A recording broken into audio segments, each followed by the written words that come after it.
Hello and welcome. My name is Deborah Guthrie, and joining me today for this Wisdom Wednesday segment is Meridian Township Clerk Brett Dreyfus.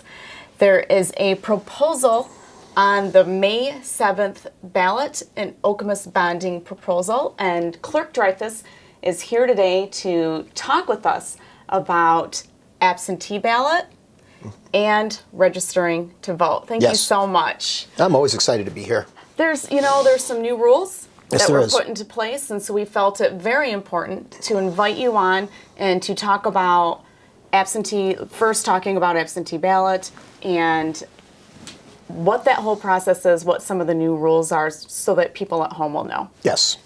So, as we're all aware, voters passed in November 2018 Promote the Vote, a statewide proposal for some sweeping changes in state election law. Some of those changes in election law involve absentee voting and also involve voter registration.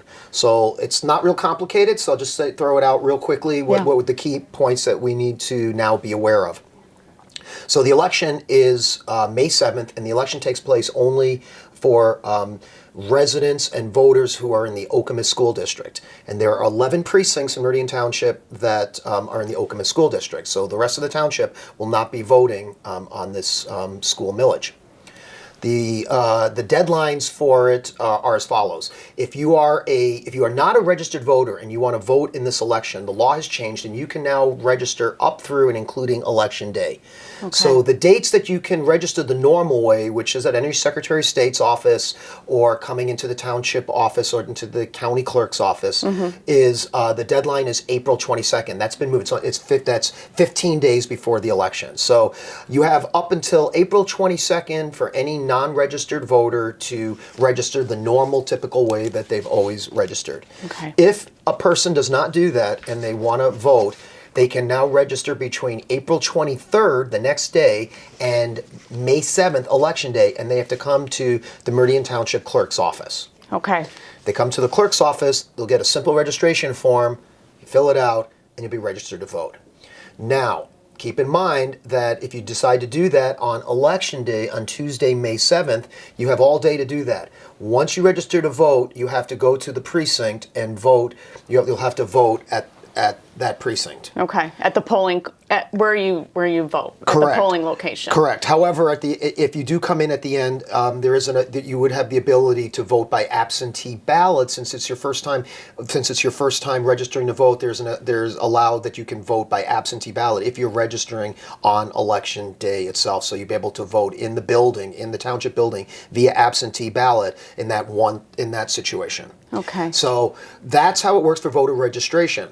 For absentee voting, the deadlines are the same as they've always been, which is that you can receive an absentee ballot right now, today, anytime between now and Saturday, May 4th. Okay, so you can get a ballot and you can take the ballot with you on Saturday, May 4th. You can come in the office. We're going to be open all day from 9 to 5. Okay. So we're open eight hours. It's now mandated by state law. We were always ahead of the curve and had office hours anyway. But now we're going to maintain office hours for 8 hours from 9 a.m. to 5 p.m. on Saturday, May 4th. You can come in, get an absentee ballot, and walk out with it in case you want to research the issue, the ballot, talk to people, whatever.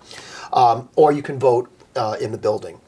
On Monday, May 6th, you could still request an absentee ballot, but you have to vote in the township building itself. So you have until 4 p.m. At the clerk's office. At the clerk's office to come in and request an absentee ballot. Now, the big change in the law is you no longer need a reason. It's called no reason absentee voting. In the past, for those of you who are watching and are familiar, you knew that there were 6 reasons that were on the absentee application form. Right. And you had to say, usually it was I'm over 60, or reason number 2, I plan not to be in the my voting precinct on election day, followed by a number of other reasons as well. That's all been replaced now. This is the same looking application for an absentee ballot that everybody has always received, but now it's a much simpler form because there's no reason. All you do is basically when you fill it out, you just basically, number 1, just sign it. Number 2, today's date, your date of birth, and then your phone number and an email. And now they want that because now it's just a much easier way to get a hold of voters when there's ever been issues or problems. So that is also on the form, and that's it. And if somebody else, if you're not going to be at your current address and you wanted to go somewhere else, you just place below where you want your ballot mailed to. And How do they get an absentee ballot? Where do they get it from? So this is one of the most simple, confusing things probably in the entire township in terms of forms, documents, and procedures. There's probably nothing more confusing to anybody, and including yours truly, because before even I ran for office as an elected official, I didn't understand this, and I voted every election, and I was still confused. The reason I was confused is I typically never voted absentee ballot. Okay. There's two parts to the process. You have to apply to get an absentee ballot, and that's what this application is. So no matter what, no one ever gets a ballot mailed automatically, and there's a simple reason for it. A voter could die between the time of one election and another election, so you can't maintain a permanent list because the security of the ballot is paramount, and you can't send a ballot out unless there's a living person to request the ballot. That's the simple reason why you have to request it. Now, we maintain an absentee voter permanent list. That list up until this year was for people 60 years of age and older. I did an outreach program last year. In fact, we did a TV show. We did one of your programs on this, and I was all excited because we went from 3,200 people on this permanent list to 6,200 people. Doubled it. And I said this is really important for a lot of reasons. It's efficient. Absentee voting allows people the comfort of voting in their own home, privacy. They have the ability to research issues. They can go online. They can talk to people. So there's a lot of great reasons that people want to do absentee voting. And so it was really important to be able to allow people an easier way to do it. Elderly people, sometimes it was maybe they weren't aware they have to call all the time to get an absentee ballot. So the list is a great thing that the state law allowed us to do. The list is now open to anybody, and because there's no more reasons needed, you don't have to be over the age of 60. So on this application, there's now a simple checkbox which says, please put me on your permanent AV list.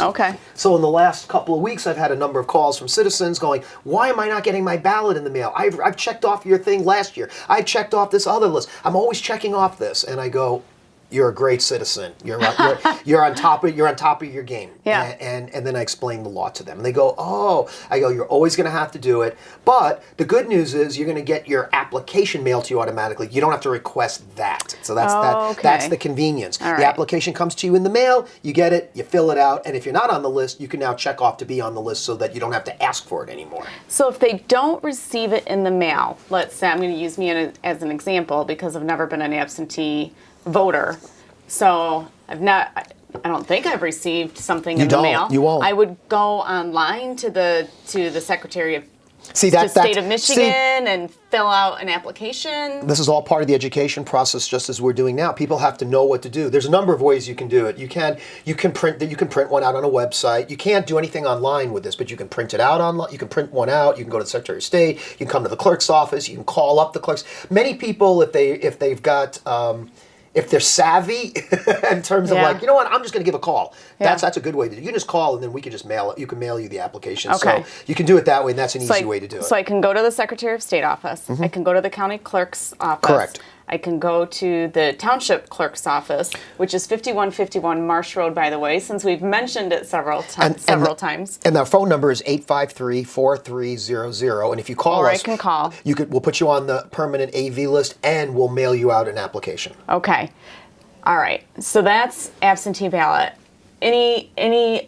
Have they gone out yet? Yes. When do they go out? Okay. All the applications had gone out. The ballots are going out. All the absentee applications have gone out. And now we get people that are calling us on a daily basis, and they come back in, and we're doing the mailing of the absentee ballots this Friday. This Friday. Yes. Okay. So people will receive them, and then how do they? And this, when you say the absentee ballots are being mailed out Friday, how do they return them? Is it different than the application? So ballots come back when a person receives an absentee ballot in the mail. They're going to receive this really official government-looking yellow envelope that has a computer-printed sticker that has their ballot number on it, a precinct number, some coding on that, and then there's envelopes within an envelope. There's a security envelope. You open it up. In this case, it'll be a simple instruction sheet that says how you fill out the oval, how you mark your ballot. You pull out your ballot. This is going to be a yes or no single question ballot, and this is what it's going to look like. This is yellow because it's a sample ballot, and this is what your ballot's going to look like. It's relatively lengthy language about the Okemos school millage, and then you simply vote yes or no. These come scored, meaning that they're pre-folded because they have to fit in an envelope. So you'll be unfolding it, filling it out, refolding it, and placing it back in the mail-back envelope that's contained within the bigger envelope. Okay. It's another yellow envelope. You put that back in the envelope, you put it in a security sleeve so nobody can see it. It's just a simple sheet of paper that's folded over. You place that in that. When you place it in that yellow envelope, you put the appropriate postage on that, which now I want to make sure I know. And the last time I believe it was $7. I don't want to quote the exact amount, but you should contact the clerk's office if you don't know what it is. Or a lot of people go to their post office, or they drop it off here. You don't have to put postage on. You can drop it off, but make sure you sign the envelope.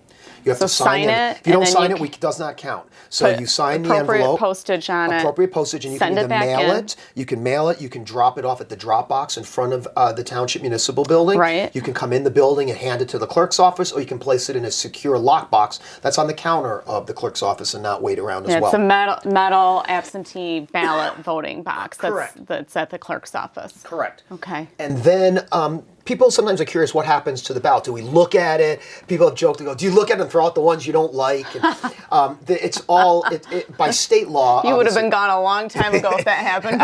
I'd be seeing, I don't think Alcatraz is around anymore, but there's a secure process. It's like a chain of custody that the police use for evidence. We do the same thing. We have a chain of custody that starts from the moment that envelope is the moment we send that ballot out, it's out of our hands. We never see anything again. So it comes back to us. Everything is signed and sealed. Signed and sealed.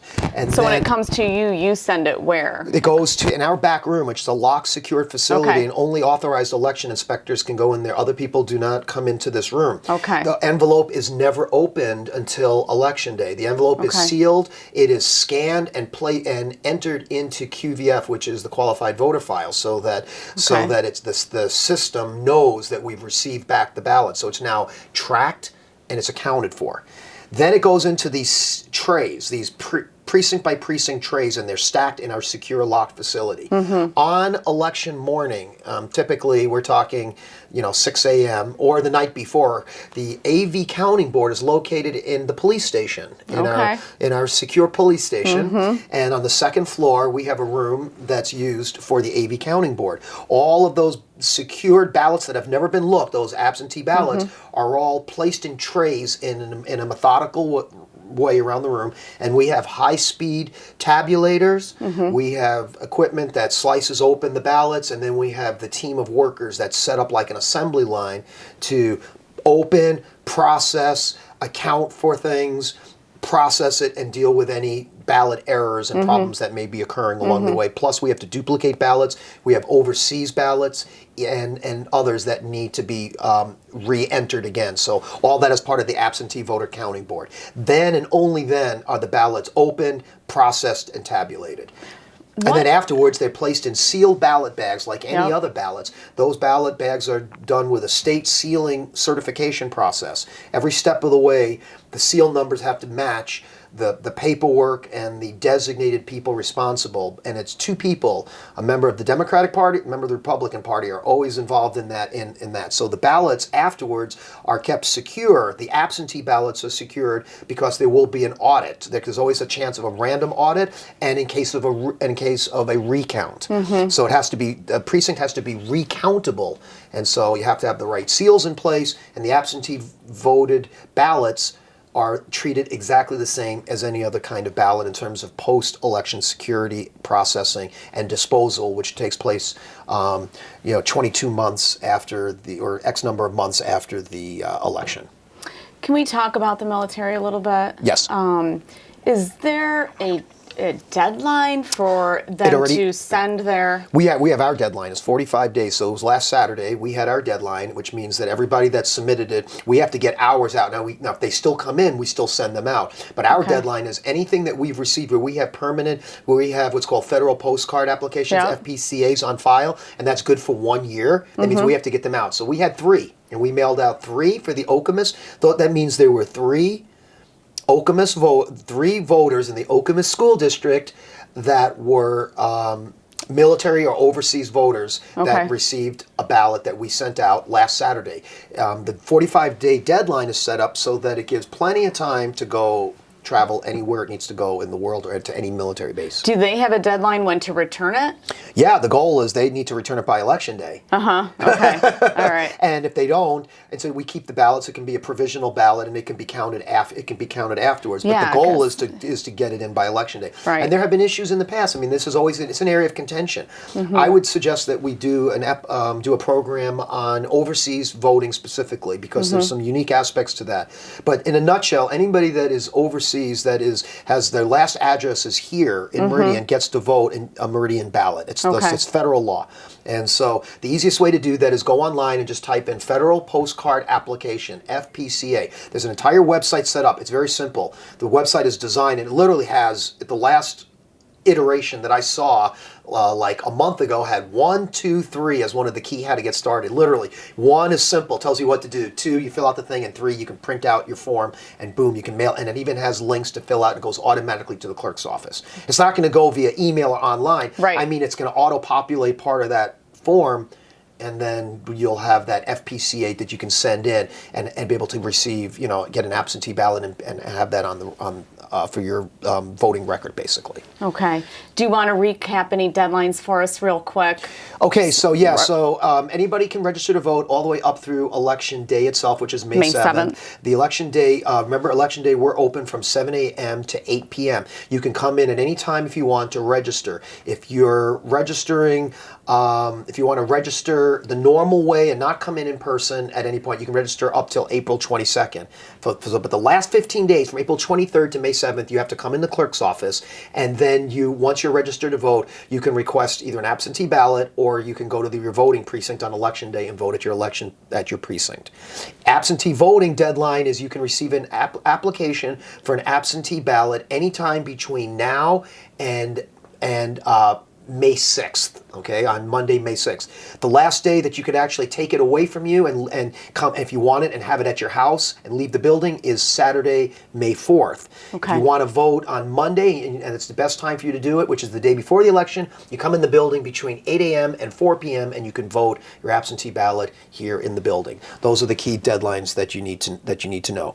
And in a nutshell, too, the turnout on elections like this tend to be quite a bit smaller. There's virtually no lines like you have in a major election. So if somebody needs to run out at the last minute, this is the kind of election that if you want to vote in person, you can run out and you can vote, and you're likely to have maybe one person in front of you. Okay. But it's just you can go in and out on it and people don't spend any time in the booth because there's only one question they have to answer. So people are in and out fast. They're doing this fast, and so this is a super convenient, easy election.